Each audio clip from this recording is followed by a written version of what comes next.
Salut les petits potes, j'espère que vous allez bien. On se retrouve aujourd'hui pour une vidéo bonus qui en plus est spéciale. Pas besoin de vous faire languir plus longtemps, vous avez sûrement lu le titre. 3 threads d'horreur qui sont arrivés à des abonnés de la chaîne. Donc comme quoi le danger est vraiment partout. Pas besoin d'être aux États-Unis ou dans un pays dangereux pour qu'il se passe des épreuves qu'on n'a pas vraiment envie de vivre. Ces histoires sont arrivées à 3 filles et pour qu'elles soient tranquilles, je vais pas dire leur vrai prénom. J'aimerais qu'on les remercie dans les commentaires d'avoir partagé leur expérience avec nous. Car c'est pas facile de le faire et on envoie à chacune un maximum de force. Elles se reconnaîtront. Si jamais vous voulez partager une adresse avec nous, ça se passe à cette adresse email. Ou sinon, tu viens sur Instagram en DM, y a pas de souci. Voilà, avant de commencer la vidéo, je t'invite à t'abonner, active la petite cloche. Si t'es un petit pote, tu le connais. Le petit pouce bleu de soutien, ça aide énormément au développement de la chaîne, merci à toi. Allez, prends ton meilleur chocolat chaud et installe-toi confortablement.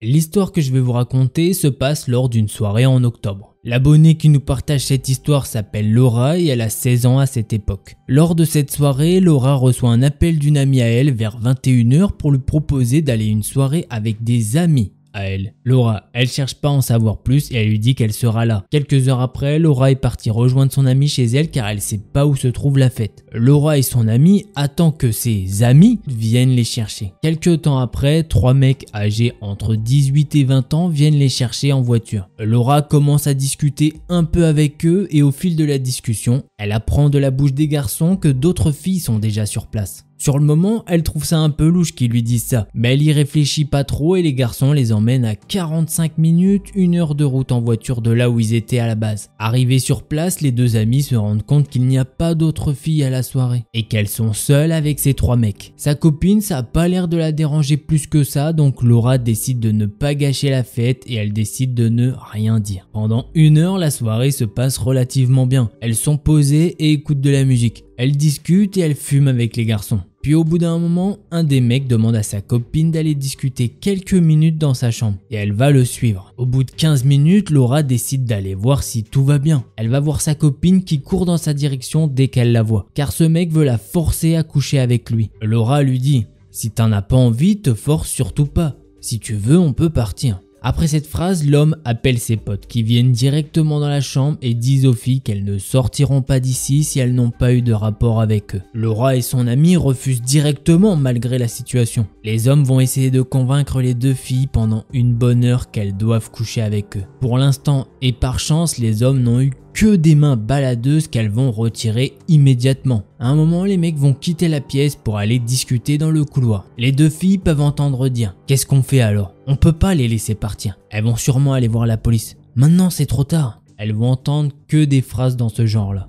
À ce moment-là, Laura commence vraiment à paniquer. Elles ont pris leur courage à 2 mains et ont décidé de partir en courant. Heureusement pour elles, la porte d'entrée est juste à côté de la chambre où elles sont situées. Et la porte n'est pas fermée à clé. Arrivées en dehors de l'immeuble, elles se sont rassurées car elles se sont aperçues que les hommes ne les avaient pas suivies. Sauf que maintenant, Laura et son amie sont à plus d'1 heure de chez elles et elles ne savent pas comment rentrer. Elles se sont débrouillées tant bien que mal en cherchant un peu partout pour avoir un bus de nuit. Ce soir-là, elles ont dormi chez son amie. Le lendemain matin, ça toque à sa porte. Et surprise, c'est l'un des mecs d'hier. Il a son adresse car il était venu les chercher hier. Les 2 filles ont eu tellement peur qu'elles ont décidé de ne pas lui ouvrir. Laura pense qu'il était là pour les effrayer et sûrement leur dire de ne pas porter plainte. Mais elles le sauront jamais. Après cette histoire, Laura ne les a plus jamais recroisées. Maintenant, je vais vous lire la petite morale de l'histoire qu'elle m'a écrite. Ne jamais suivre des personnes qu'on ne connaît pas bien. On aurait dû directement partir quand on a remarqué qu'il y avait que nous arrivés là-bas. Il nous est rien arrivé de bien grave, mais ça aurait pu être bien pire. Et elle a totalement raison. Je sais pas si vous vous souvenez, mais il y a effectivement de ça quelques vidéos, on a fait une histoire qui est dans ce genre et les hommes avaient drogué ces filles et ils ont même abusé de l'une d'entre elles. Donc les filles, heureusement, il vous est rien arrivé et c'est le principal. Je t'envoie un maximum de force Laura et j'espère que tu t'es remis de cette épreuve quand même. On passe de suite à la seconde histoire.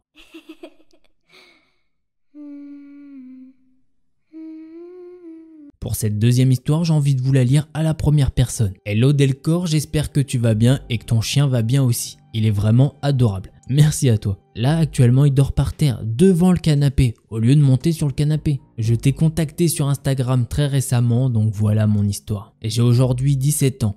L'histoire que je vais te raconter ne m'a absolument pas traumatisé. Je vais aujourd'hui très bien, ça m'a juste légèrement perturbé sur le moment car j'étais assez jeune. J'avais 8 ans, mon petit frère en avait 5. On habite en ville et nos cousins dont on est très proche habitent dans la campagne, à environ 45 minutes de route. Donc on n'avait pas souvent l'habitude de les voir. Mais de temps en temps, nos parents acceptaient de nous emmener là-bas pour le week-end. Ce dont je vais vous parler relève du paranormal, donc libre à chacun d'y croire ou pas. Mais au début, même moi je n'y croyais pas car j'étais jeune et je pensais que c'était juste mon imagination. Cependant, ça a duré jusqu'à très récemment. Donc mes parents nous avaient déposé mon petit frère et moi chez nos cousins. Comme mon petit frère et ma petite cousine avaient plus ou moins le même âge, ils dormaient dans la même chambre. Et je dormais avec mon cousin, qui a juste 1 an de moins que moi. La journée, il ne se passe rien de spécial, à part qu'il y a un endroit de la maison où l'ambiance est étrange, pas dérangeante, juste étrange. Je m'explique. La maison a un étage avec les chambres de mes cousins, 2 chambres d'amis et une salle de bain. Au rez-de-chaussée, il y a le salon, la cuisine et un couloir qui mène aux toilettes, à une salle de bain et à l'atelier de ma tante qui fait de la peinture. Dans ce couloir, il y a toujours une forme de courant d'air, alors que toutes les portes et les fenêtres sont toujours fermées et qu'il n'y a pas de système d'aération. Bizarrement, j'ai toujours aimé ce courant d'air. Je le trouvais apaisant. Je sens souvent comme une présence derrière moi, une présence très protectrice. Ça a duré plusieurs années jusqu'à ce que ma tante appelle une médium, parce qu'à ma grande surprise, tout le monde sentait cette présence. Sauf que tous les autres la trouvaient pesante et désagréable. Je n'ai plus jamais senti cette présence après cela. Et j'ai appris très récemment que le meuble qui se trouvait dans ce couloir était à ma grand-mère, qui est décédée quand j'avais 3 ans. C'était une très grande armoire en bois. Du peu que j'ai connu ma grand-mère, elle a toujours été très aimante et proche de moi. Mais elle a toujours eu plus de mal avec ma tante avec qui elle avait des conflits. Ça, c'était la partie cool de l'histoire. La nuit, je dormais donc à l'étage avec mon cousin. Il m'arrivait souvent de me lever et d'avoir soif. Donc je devais descendre à la cuisine pour prendre un verre d'eau. Dans la cuisine, il y avait une porte vitrée et une fenêtre qui donne directement sur le jardin. La nuit dans le noir, je n'avais pas besoin d'allumer les lumières parce que je connaissais bien la maison et que la lumière de la lune éclairait plus ou moins les pièces. En me servant de l'eau dans l'évier, j'étais de dos à la fenêtre et en me retournant, j'ai vu une femme qui marchait. Je devais être beaucoup plus jeune que 9 ans la première fois que je l'ai vue, mais je me rappelle pas exactement quel âge. J'étais assez jeune pour ne pas comprendre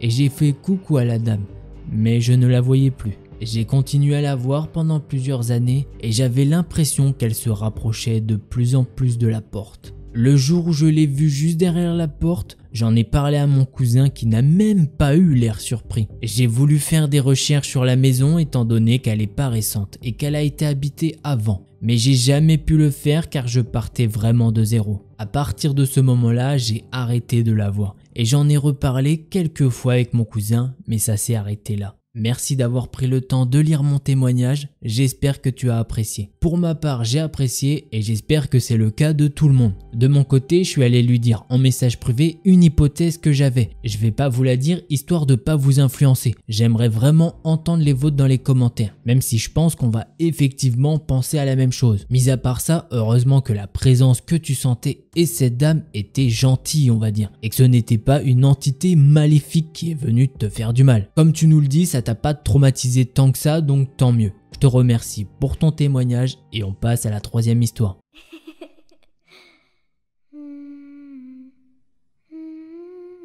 L'histoire que je vais vous raconter vient d'une abonnée qu'on va appeler Nora. De nos jours, Nora a 26 ans, mais quand cette histoire lui est arrivée, elle avait 13 ans. Nora nous dit qu'à cette époque, elle habite Marseille et qu'elle est dans un collège public avec une option assez spéciale. Elle fait de l'équitation en sport. Elle nous dit que c'est assez rare mais que du coup c'est vachement cool. Donc tous les mardis après-midi, elle doit prendre un bus qui est à 1 heure de chez elle et qui l'emmène directement dans le club pour monter à cheval. Jusqu'à ce moment, rien de bien dérangeant. Elle a l'habitude de prendre le bus en ville. Elle nous précise aussi qu'à Marseille, aux horaires où elle doit prendre son bus, il est complètement blindé. Le contexte mis, on se retrouve en hiver, lorsque Nora finit son cours d'équitation. Elle a voulu rester un peu plus longtemps pour prendre soin de son cheval. Et donc elle est partie plus tard que d'habitude. Et il fait déjà nuit. Et pour couronner le tout, Nora a raté son bus habituel. Donc elle attend à l'abribus dans le froid que sa ligne passe. Puis Nora monte dans le bus et se dirige tout au fond du bus. Elle nous précise que dans le bus, il n'y a que 3-4 personnes seulement. Sur le coup, Nora elle veut pas s'installer à l'avant du bus.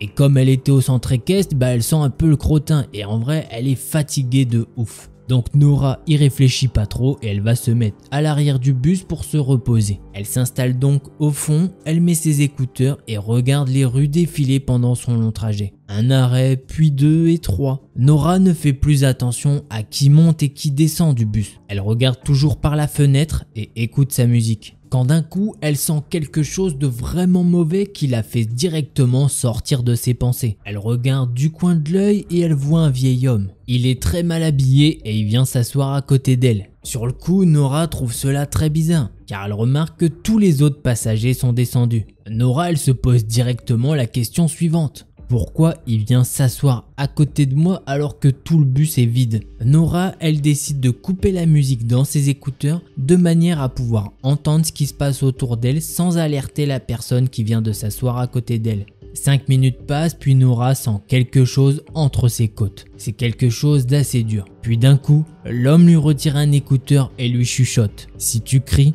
je te crève. À ce moment-là, elle ne sait pas du tout pourquoi, ni quelle force l'a poussée à faire ça, mais elle s'est levée d'un coup et a hurlé de toutes ses forces. « À l'aide, il a un couteau !» Nora se dégage de l'homme en le tapant dans le visage avec son casque d'équitation et elle s'est précipitée à l'avant du bus en trébuchant quasiment. Heureusement, le conducteur a stoppé net le bus et il est venu se mettre entre l'homme et Nora. Le conducteur a dit à Nora d'appeler ses parents et il l'a laissé sortir du bus. En sortant du bus, Nora est complètement perdue et sonnée. Elle n'a pas osé appeler ses parents et elle est donc rentrée seule à pied dans les ruelles sombres. Par chance, aucun autre incident ne s'est produit. En rentrant, Nora est allée se doucher et elle n'a jamais reparlé de cette histoire à personne. Depuis, Nora a peur de prendre le bus seule le soir. C'est ainsi que se termine cette histoire et effectivement, on peut la comprendre. Quand j'ai lu ça, malheureusement, au moment où elle dit que cet homme vient s'asseoir à côté d'elle alors qu'il y a vraiment de la place dans le bus, déjà tu sais que le mec il vient pas jouer au Uno. Et heureusement, chacun de nous, on a une part d'instinct, de trucs qu'on contrôle pas vraiment. Et là, c'est effectivement ce qui est arrivé. Nora, elle a pris son casque d'équitation bien dur quand même, j'imagine, et elle lui a foutu une grosse mandale. Autre point, heureusement, le conducteur du bus, il est pas resté sans rien faire, parce que malheureusement, dans de nombreux bus, il l'aurait laissée toute seule. Voilà, j'espère que maintenant tu vas mieux quand même et que tu t'es remis de cette épreuve. Cette vidéo est maintenant finie, mais j'aimerais remercier les 3 participantes de cette histoire. Et vous pouvez le faire aussi en leur mettant des petits messages gentils. Je suis sûr qu'elles se reconnaîtront et que ça leur fera très plaisir. Et je peux commencer à tease, il y aura effectivement un épisode 2 des threads d'horreur des abonnés. J'en ai déjà un petit peu, mais n'hésitez surtout pas à les envoyer à l'adresse email suivante: delcorstory@gmail.com, ou vous venez sur Instagram en DM. Donc si tu veux vraiment pas louper la deuxième vidéo de ce genre, je t'invite à t'abonner, active la petite cloche. Si t'as aimé la vidéo, je t'invite à mettre le petit pouce bleu de soutien, ça aide énormément. Merci à toi. Je vous fais des bisous, en attendant la prochaine vidéo, portez-vous bien, tchuss les petits potes.